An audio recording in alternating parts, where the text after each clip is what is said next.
ओम गजाननं भूतगणाधिसेवितं कपितजम्बूफलचारुभक्षणं उमासुतं शोकविनाशकारणं नमामि विघ्नेश्वरपादपङ्कजं शिवानन्दं शिवरूपं गुरुसाक्षात् शिव स्वयं संसारशोकहरति ध्याता शिवानन्दरूपम्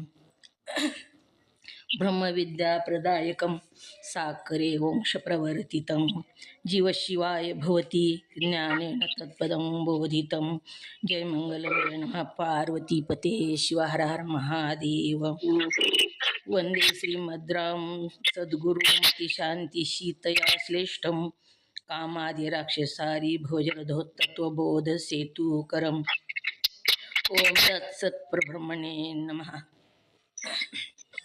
सद्गुरु सिद्धारूढ स्वामींच्या चरणी वंदन करून श्रोत्रिय ब्रह्मनिष्ठ सद्गुरु शिवानंद स्वामी माझ्या हृदयामध्ये स्थापित करून सद्गुरु पंडित पितांबरजींना वंदन करून सद्गुरु शंकराचार्यांना वंदन करून जगद्गुरु पंचाचार्यांना वंदन करून त्रिकालवंदनीय गुरुमाऊली लिंगायक्य गुरु महालिंगेश्वर शिवाचार्य महाराज यांच्याही चरणी अनंत कोटी प्रणिपात करून श्रोत्रिय ब्रह्मनिष्ठ सद्गुरु महादेव कुंभार अप्पाजी यांच्याही चरणी अनंत कोटी प्रणिपात करून आपण पंचीकरण ग्रंथामध्ये प्रवेश होऊया। तुम्हा सर्व साधू संतांच्या चरणी वंदन करून पंचीकरण ग्रंथामध्ये प्रवेश होऊया। ओम नमः शिवाय। आपण काल चौपाईचा अर्थ बघितला। जन्म मरण केमटळ से भाई साधू नो समागम करिये जोई जन्म मरण केमटळ से महारे होम कोण छुम यो विचार करे ते बारे। जन्म मरण टाळायचं आता ह्या शिष्याला आणि म्हणून तो प्रयत्न करत आहे। काल आपण ही बघितलेले आहे। तर शांती दांती आणि श्रद्धा ही त्याला प्राप्त झाली। तर त्याला जी प्राप्त झाली ती ईश्वर कृपेनं प्राप्त झालेली आहे। मग ईश्वर कृपा कशानं होते? ओम नमः शिवाय।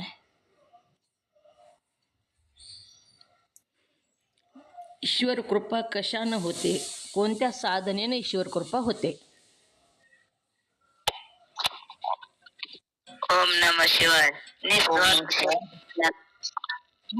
निष्काम साधना जेव्हा आपल्याकडून होते तेव्हा ईश्वराची कृपा होते। मग ह्या शिष्याकडून शिष्याला ईश्वराची असीम कृपा झाली। कृपा झाल्याशिवाय आपण अद्वितीय ब्रह्मज्ञानाकडे वळत नाही किंवा अंतकरणाची शुद्धी झाल्याशिवाय आपण इकडं येत नाही।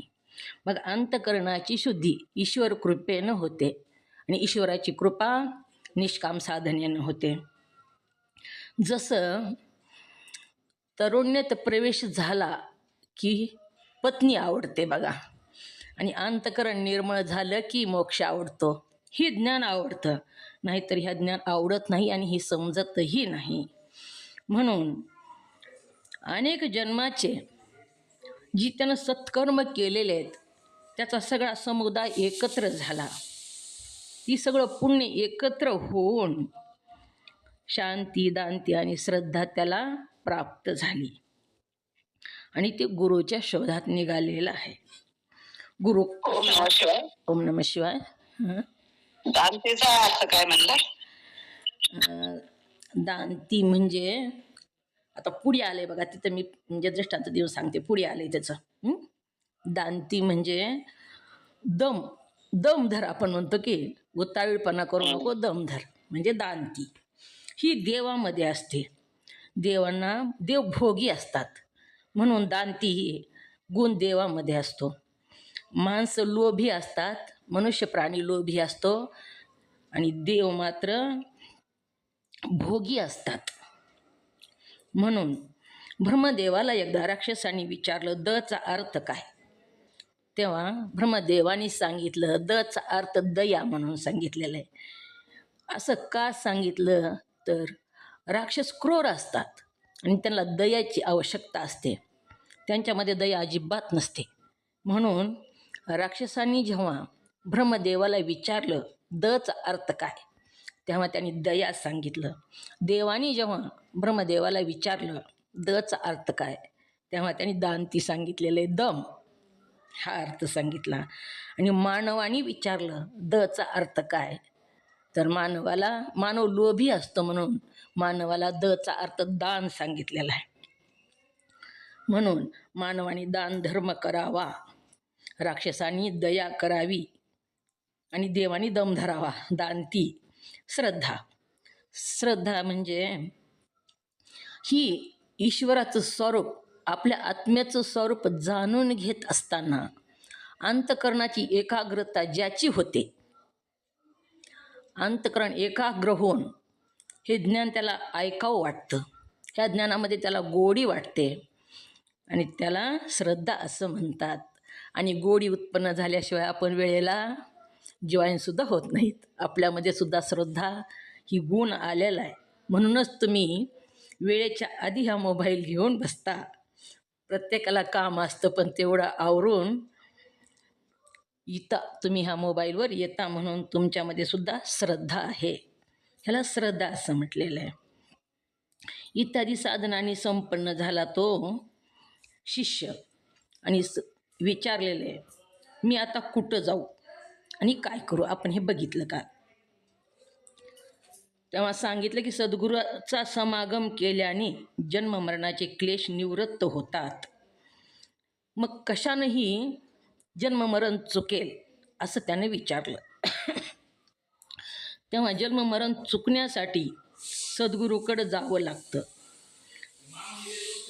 तरच जन्ममरणाचे क्लेश म्हणजे दुःख निवृत्त होतात. ही साधूची लक्षणे कशी, गुरुची लक्षणे कशी असं त्यानं विचारलेलं आहे. खरा साधू कसा ओळखायचा? साधू शब्दाचा अर्थ काय? साधू शब्दाचा अर्थ काय म्हणून विचारला तर साधू शब्दाचा अर्थ काय होतो? ज्याचं राहणं साधं, ज्याचं खाणं साधं, ज्याचं वर्तणूक साधं, सगळंच साधं तो साधू असतो. कोपीन, लंगोटी, तुंबा इत्यादीचे धारण करून भ्रमवेशाचं धारण करतो, साधूचा वेश धारण करतो आणि दुसऱ्याला फसवतो, दुसऱ्याकडून पैसे घेतो, तो साधू नाही असं सांगितलं. मग त्या शिष्याने विचारलं की साधूचे लक्षणे मला खरे खरे काय ती सांगा, म्हणजे मी तिथं जाईल, त्यांची सेवा करेल आणि त्यांच्याकडून ज्ञान प्राप्त करून घेईल. तेव्हा गुरु काय म्हणतात? ओम नमः शिवाय वाचा कोणीतरी. गुरु म्हणतात ओम नमः शिवाय. वाचा. हो वाचा वाचा. ओम नमः शिवाय. शिष्याने विचारलं साधू शब्दाचा अर्थ काय? गुरु सांगतात, अरे बाबा, तो साधू की जो स्वधर्माचा त्याग करत नाही, याच्या ठाई श्रद्धा, समदृष्टी, वैराग्य, शांती, दानती, धैर्य, दया, अदंभ, अमान, अक्रोध, क्षमा, अद्वेष, शुचित्व इत्यादी शुभ गुण असतात. असा साधू श्रोत्रिय म्हणजे वेदार्थ जाणणारा, ब्रह्मनिष्ठ, ब्रह्मस्वरूपाच्या ठिकाणी श्रद्धा धारण करणारा, या दोन विशेषाने मुख्यत्वे करून पूर्णपणे युक्त असला तर त्या साधू सद्गुरू म्हणावे व अशा सद्गुरूचा समागम मोक्षाने करावा. ओम नमः शिवाय. ओम नमः शिवाय. आता सद्गुरूचे लक्षण सांगितली. सद्गुरू कसा ओळखावा? आता त्या शिष्याला सद्गुरूकडे जायचंय. टाकी म्यूट करा, माईक बंद करा. आणि त्याला ह्या जन्म मरणाच्या तडाख्यातून सुटायचंय.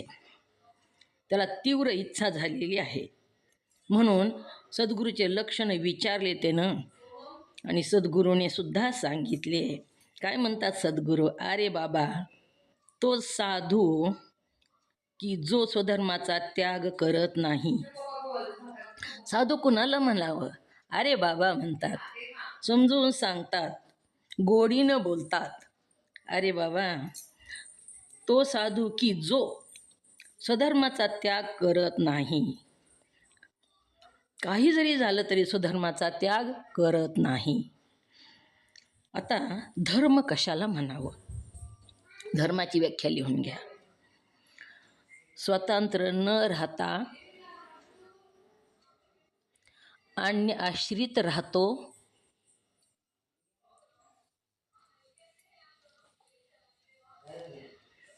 त्याला धर्म म्हणावा.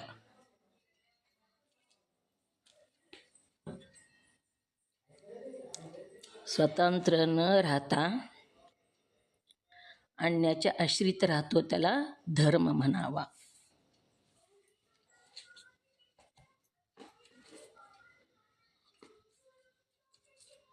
ओम नमः शिवाय. काय लिहिलं?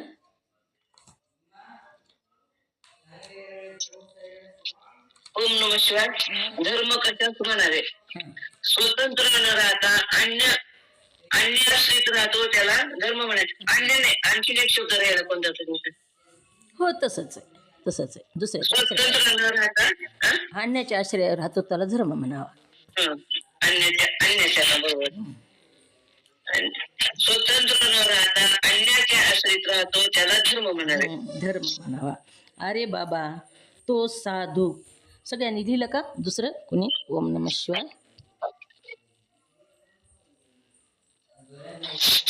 ओम नमः शिवाय. ओम नमः शिवाय. धर्म कशाला म्हणावे? स्वतंत्र न राहता अन्यायाच्या आश्रित राहतो त्याला धर्म म्हणावे. बरोबर, अगदी बरोबर. अन्यायाच्या नाही, अन्याच्या, दुसऱ्याच्या आश्रित. दुसऱ्याच्या अन्य म्हणजे दुसरं. अन्याय नाही, अन्यायाचा अर्थ वेगळा होतो. दुसऱ्याच्या अन्याच्या आश्रित राहतो. शिवाय बोलायचंय का? हो, सांगा. धर्म कशाला म्हणतात? स्वतंत्र न राहता अन्य आश्रित राहतो त्याला धर्म म्हणतात. ओम नमः शिवाय. ओम नमः शिवाय. धर्म कशाला म्हणतात? स्वतंत्र न राहता अन्याच्या आश्रित राहतो त्याला धर्म म्हणतात. अन्य आश्रित राहतो त्याला धर्म म्हणावं. महाराज, साधू शब्दाचा अर्थ काय? कोपीन ही तर झालं. अरे बाबा, तो साधू की जो स्वधर्माचा त्याग करत नाही. आता स्वधर्म कोणते कोणते हो? ओम नमः शिवाय. आपण ज्याला धर्म म्हणतो ते सांगा, कोणते धर्म? ओम नमः शिवाय.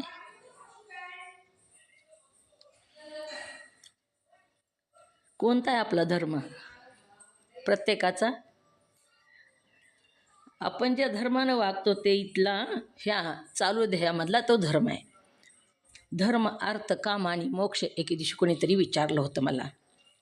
तर ह्या ध्येयामध्ये आपण धर्मानं वागतो. धर्मानं वागणं म्हणजे शास्त्रानं जसं करा म्हणून सांगितलं, जसं वागा म्हणून सांगितलं तसं वागणं म्हणजे धर्मानं वागणं. विहित कर्म करणं. ओम नमः शिवाय. ओम नमः शिवाय.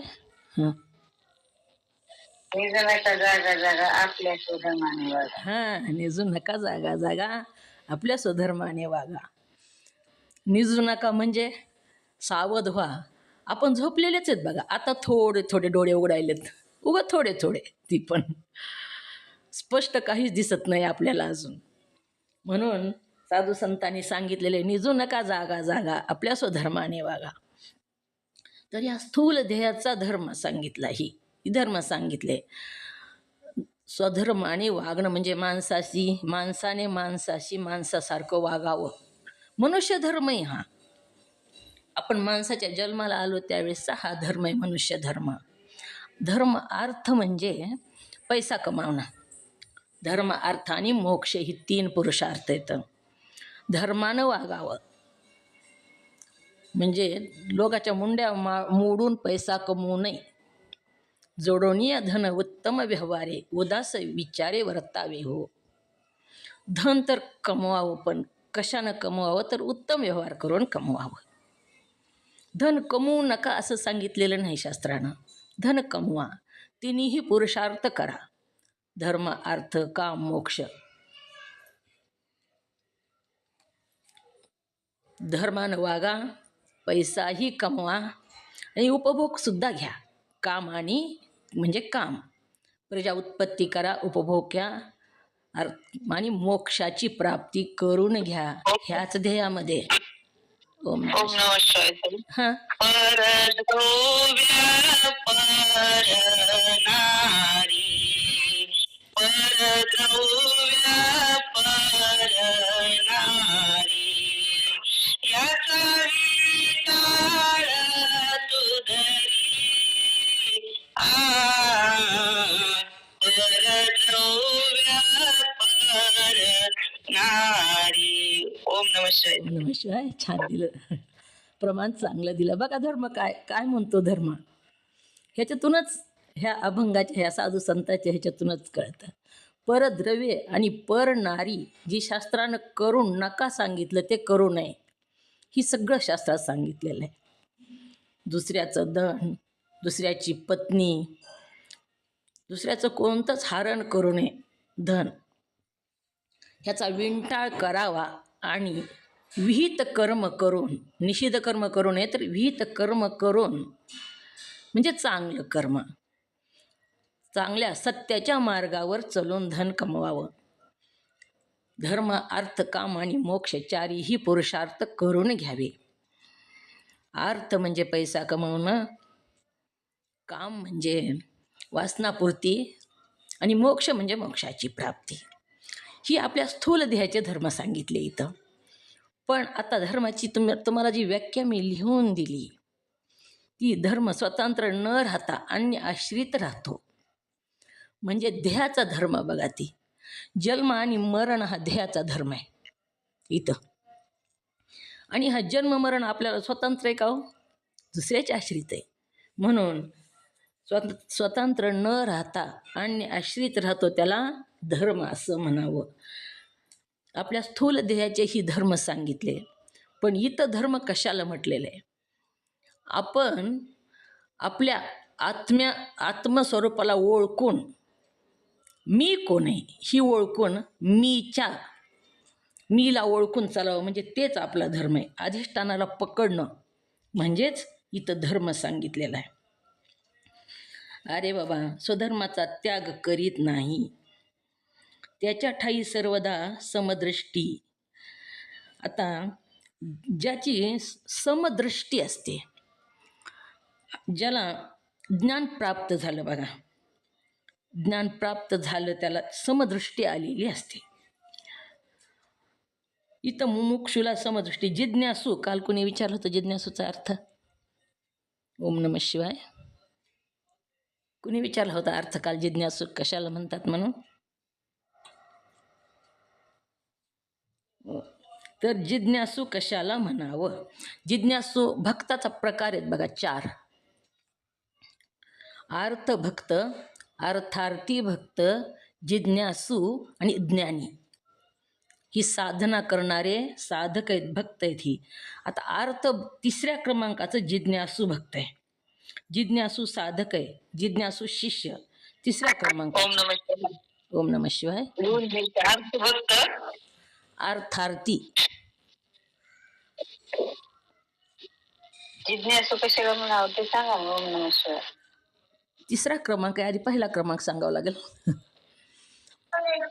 अर्थभक्त, अर्थार्थी भक्त, हां, आणि जिज्ञासू 3रा,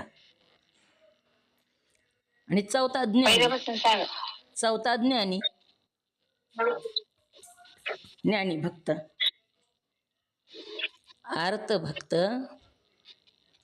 अर्थार्थी भक्त, जिज्ञासू भक्त आणि ज्ञानी भक्त.